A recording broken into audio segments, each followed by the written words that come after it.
Happy birthday to you. Happy birthday. Hey, today's Kim's birthday.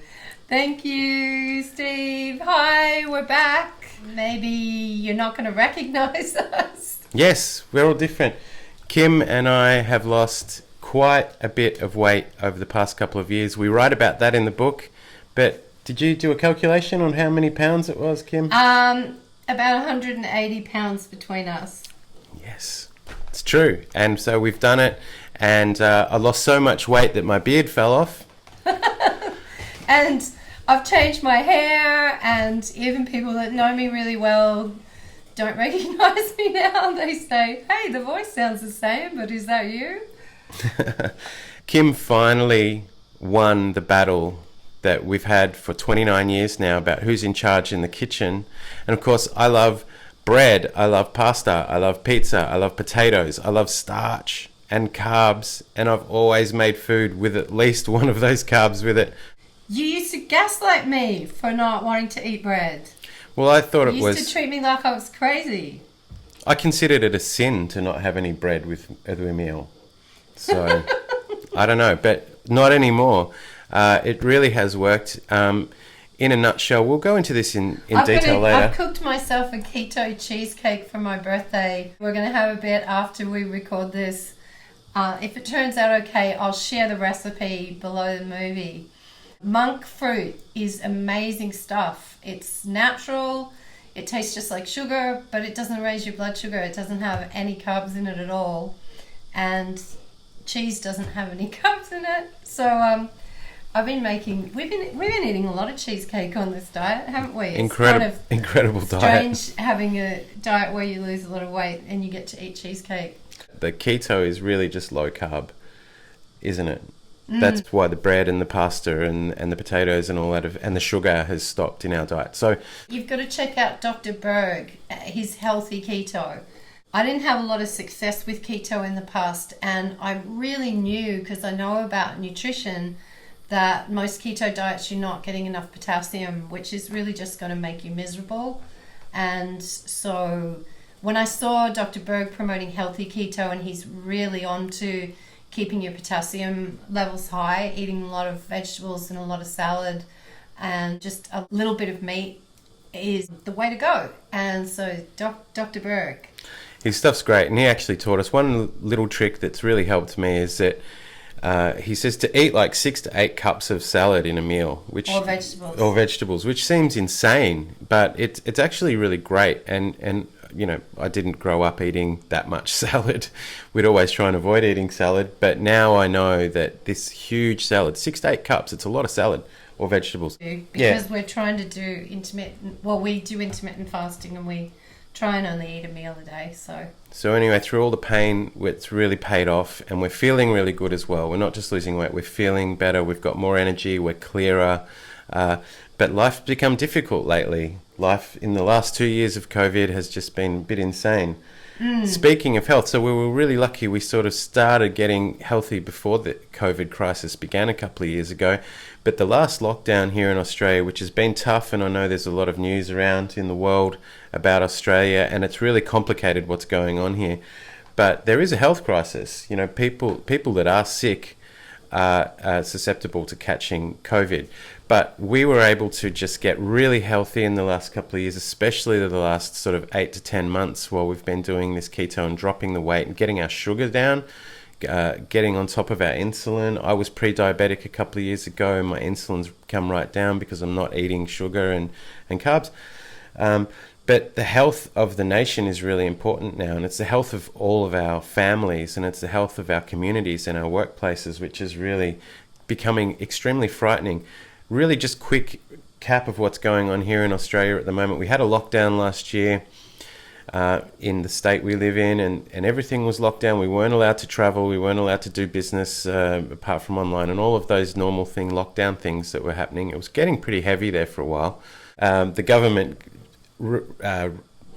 ended the restrictions so people could start trading again. At the same time, a new variant came out, but then a voluntary lockdown happened because so many people were getting infected. So we're in this midst of a complete shutdown. Our town and our cities are completely dead. There's nothing happening. There's no cultural activities. There's very little business. There's very little human interaction. The public transport's empty. People aren't going anywhere. It's just insane. And supply chains are all breaking down because so many people are sick with this variant, which thankfully isn't as serious as some of the ones that have come before. What's really basically happened, without getting political in this, beyond our sphere, which is marriage politics, is that the government has really basically thrown up their hands and said, we can't deal with this. They're telling people not to get tested because the testing facilities are overwhelmed. They're telling people not to go to the hospital unless they're dying. And they're just telling people that they have to, by law, isolate for 6 days at least if they get a positive test. So they have to go home and take care of themselves, right? That's the government instruction. So that's pretty broad. Go home and take care of yourself. Like, what does that mean? To me, that is entering into mother's domain, mother's traditional domain.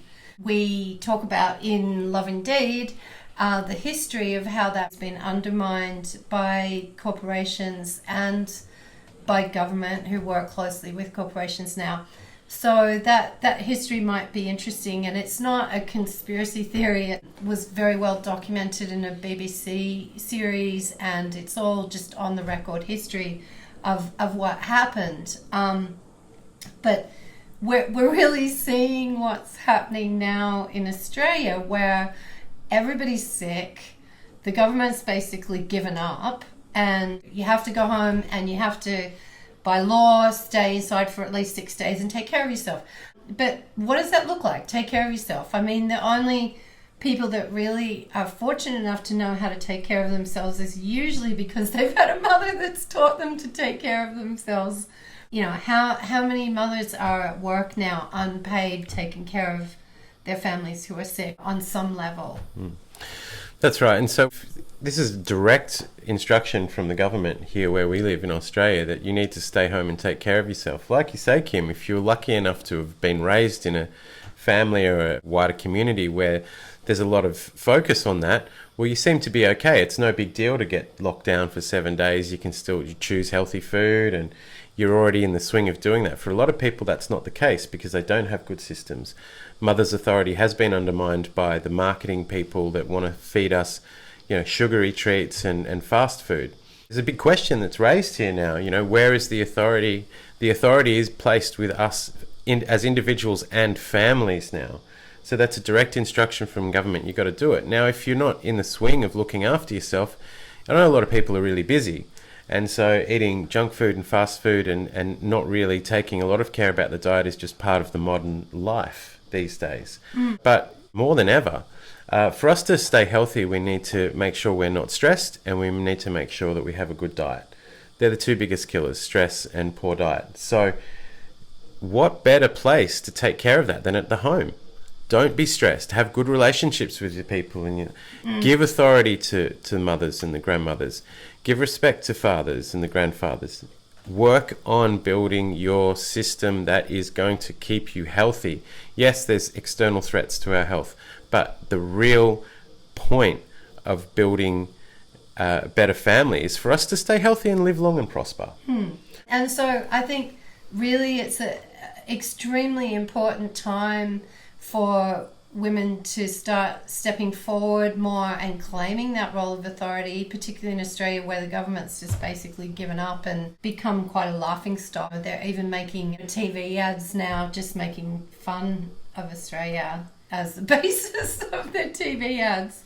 Because, I mean, what were we thinking? It's like, okay, pharmaceutical drugs and distancing or, quarantining, as we used to call it, they're things that play a role in taking care of your health, but they're only a very small part of the whole picture, and everybody knows that now. The diet and exercise and lifestyle choices, which is really a matter of forming good personal habits, is really the main center stay of protecting our health. And traditionally, it really has been women. I mean, our book points out how the pharmaceutical and the food industry in particular has tried to usurp women's role of authority in that regard, and they've put themselves up as the experts. But where has it got us? I mean, it's got us to a point where diabetes is really now the plague that the planet is facing. The statistics for how many people die of diabetes-related illnesses in Australia is just horrific. And I mean, that even made the front page news a few weeks ago. And it's something that we can tackle. We can tackle with lifestyle choices. And women now, I think, need to really step forward and hopefully reclaim that role. It's not a competition between women and men. We're here to help each other. And we have to learn to work together and help each other more now in our families than probably ever. And that's what we really want to focus on, is getting past our differences with each other, which is, again, what this book is all about. We talk about all sorts of controversial things about politics and religion in this book that lots of people are going to disagree with us. It doesn't matter. The book is actually just an example of how two different people, as different backgrounds and as different indoctrination, I guess you might call it, worldviews, into our worldviews, could find a process and find a way of coming together and still finding meaning and still having genuine faith in our love and in our connection with each other. I think if with our different backgrounds, I think anyone could. That's the point that we're making here about women coming forward now, mothers and grandmothers coming forward and claiming more authority now, and men supporting that. And women supporting their husbands in their roles. We're even seeing in the statistics coming out about people who get serious COVID and people who have serious reactions to the vaccines. Either way, there's one very clear common denominator, and that is that it's affecting people much worse whose blood sugar isn't under control. I didn't know that when I won the battle and took authority back in the kitchen and said, no, that's it. We're eating differently from now on. But it looks like I might have done exactly the right thing to protect us, because previously we would have been candidates to get sick, but so far no one in our family has gotten sick. So far, touch wood, and we do take it seriously, and we have had this abrupt sort of change with COVID, which has really just reinforced our idea that staying healthy is the main focus for us now, and that we have to control that within the family. And mother's role has been to take the authority, not just tell us what to do, but just take the authority in the home in terms of our health, because diabetes isn't contagious. And I've heard a lot of talk about how diabetes isn't the same as COVID because it's not contagious. COVID is contagious, diabetes isn't.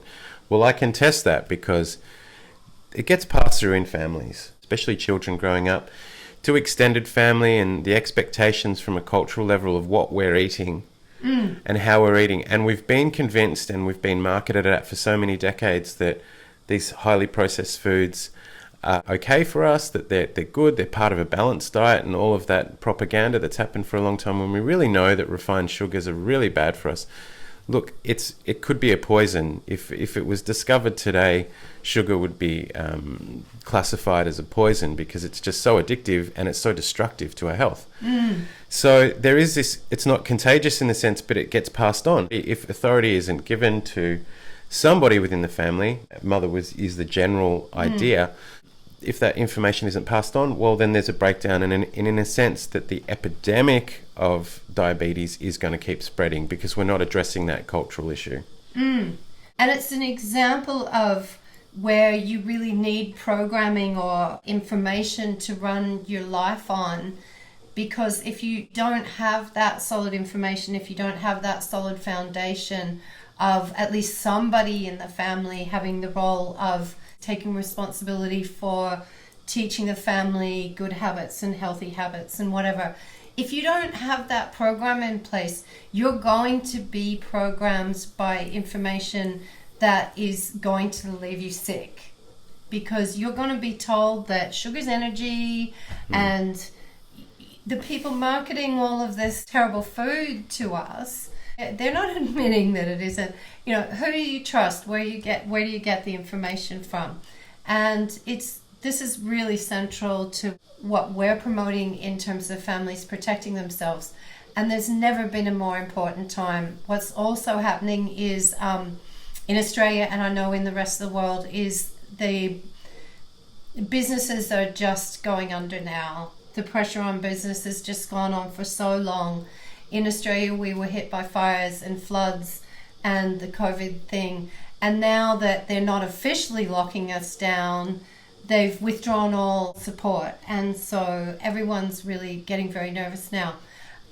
At the same time, being in small business, we are in small business. It's a time when we really have to pull together and learn to work together and play on our biggest strength, which is our flexibility. Big corporations are not as flexible, and I would suggest is why they collude with each other, because they don't have the flexibility that small business does. But to be able to work on that strength of your flexibility, you've got to be able to work together. You've got to be able to negotiate. You've got to be able to brainstorm together. You've got to be working to protect each other. And this is a really big theme in Love Indeed, our latest book, of really helping men turn around this competing with their wives or feeling that their wives are competing with them, and coming back to a place of realizing that they need to be protecting their wives and their children. So the biggest threats to our health, I think, has been documented that it is stress and poor diet. Stress and poor diet are the two biggest reasons for bad health or for bad health outcomes. And they're really important. They work together, and especially in the flexible family that we're working in, Kim, because we don't want stress. Now, most small businesses in Australia are completely under stress at the moment. I mean, the only saving grace is that most people are feeling this financial stress, so we're all in the same boat. So you're not feeling singled out. It creates stress. We keep thinking, how are we going to do this? How is this going to work? Planning, we were hoping that the economy was open by now. It's closed even firmer shut in the last month here, and we were expecting it to be open. So that causes a lot of stress. We've talked about the poor diet. Those two things. Now, a family can be completely in control of that, and the flexibility of the family gives us that opportunity to work together, and we have to protect that space, which is ours. We're in charge of it. We talk about that in the new book. It's really important now. We've got this fantastic opportunity. I see this as a positive opportunity for everybody to revisit how we're operating from a family level. To pull together. And within that leadership structure in families, women play an incredibly important role. I talk in the book about my American Protestant background or ancestry. I was raised that the mother was physician in the home. You know, that was a very 1800s idea. Well, my grandmother was born in the late 1800s, and she saved my father actually he was born in 1919, and she saved him. He had pneumonia when he was 6 months old. So, and my father actually became a doctor. And so this idea of mother being the real physician in the home is not just something that I'm making up or something that I read in a history book. It was something that I was raised with. My grandmother was a vegetarian, and she used to carry around pockets full of walnuts and boiled wheat in her apron, and nutrition and diet was incredibly important to her, and it was also became incredibly important in my father's practice. And as he got older, he actually realized was often far more effective at that diet and exercise was far more effective at treating illness than drugs. Yeah, okay. You know, he carried a lot of guilt later in his life that a lot of the drugs he had believed were safe and had prescribed to people had ended up hurting them. And that's not me coming forward with a political opinion. That's just what I was raised with. Yeah, and that's part of your story, and that's part of your authority, and that gave you even more reason to take authority in the kitchen, in the home, and in with everyone's health. Yeah. So that was part of your experience growing up. Well, you pushed me out, but you being in charge, we just got sick and fat. I didn't want to eat no boiled wheat and walnuts. No, I wanted to eat pizza and pasta. No, we don't. But a fantastic thing happened this week here in Australia. It's just all happening right now as we speak. There's a very big tennis tournament in Australia. It's a Grand Slam tournament, and the world number one is here in town. And his mother came out and got a lot of press widely across the media. I'm not sure how much is getting broadcasted in the United States and Europe, but here in Australia it's a massive ordeal. Novak Djokovic's mother has come out and presented a statement where she's come out to defend her son in the role of mother. I mean, that's really where she's come out. She's saying, this is my boy. He's really fit. He's really healthy. He wants to play tennis. This boy doesn't want to make any political statements about anything. He just wants to play tennis. Come on. And the reason why she's had to come out is because he's actually in detention as we speak. Novak Djokovic, the world's number one tennis player, multi-millionaire, probably billionaire. He's been detained in Australia because there was some kerfuffle with his paperwork about his vaccination status. And he had everything. The court has ruled in his favour that he had everything filled out correctly. He had done everything that he could do. But now the media have just gone after him like a pack of wolves. It's terrible, all just on the basis that they're questioning his vaccination exemption form that was given to him by a professor, without getting into the political side of being for or against vaccines. That's not where we're going with this. I think what we found just fantastic was that finally in the media we've got a mother coming out and being given some kind of voice and some kind of stage and some kind of recognition for having something, obviously to say about this. It's like she's saying, my son is one of the healthiest and fittest people on the planet. He does more to take care of his health than anyone. He's not a danger to anyone. He's tested negative. Why is this happening? He plays tennis. That's what he's there to do. And if he wins this, if hopefully he gets to play and he wins this championship, he will be the all-time best tennis player ever.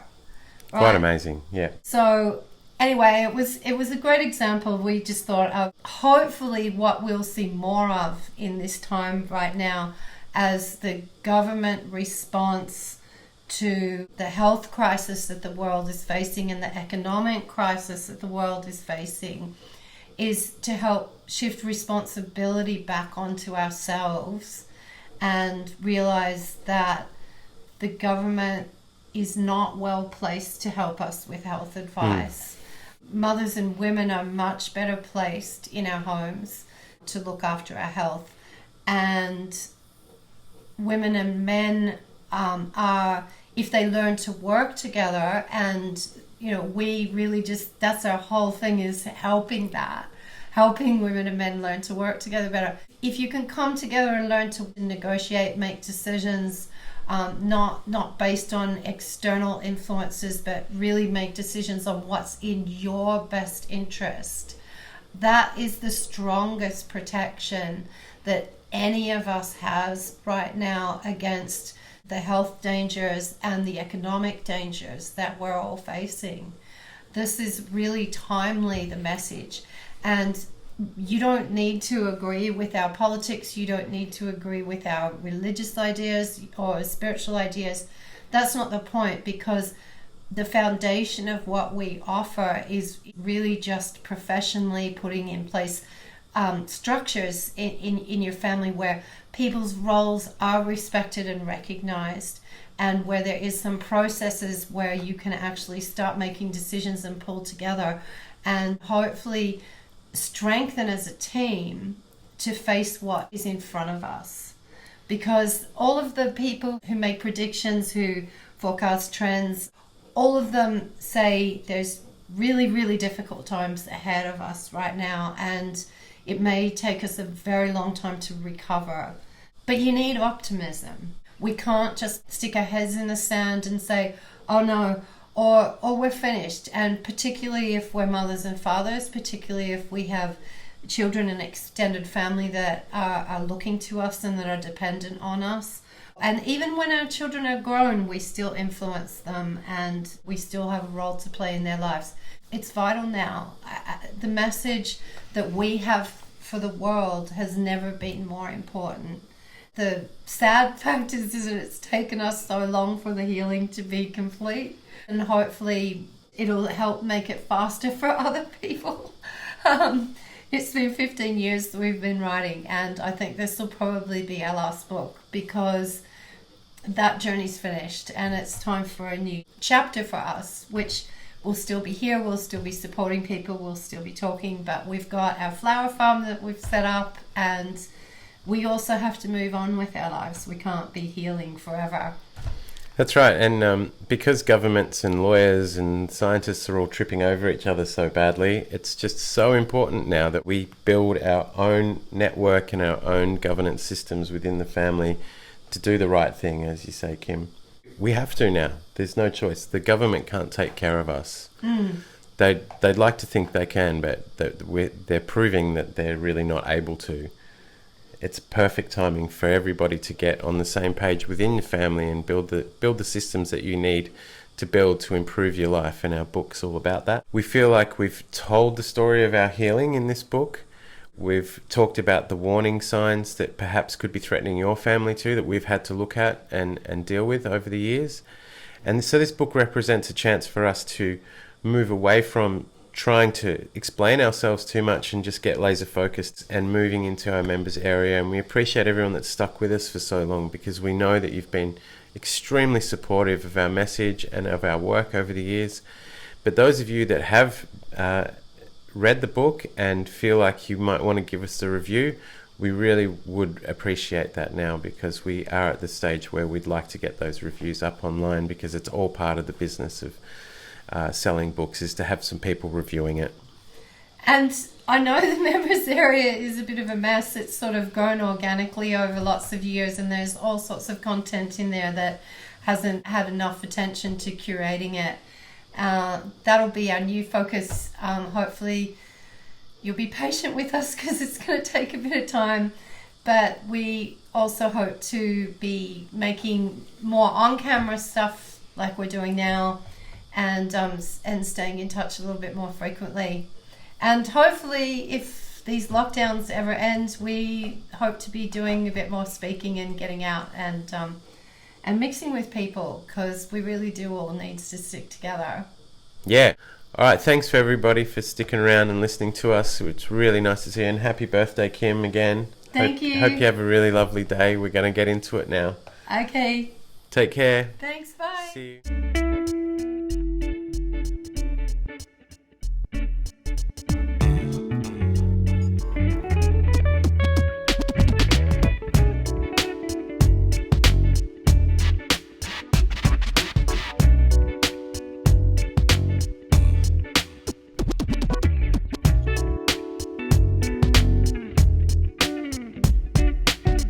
One time.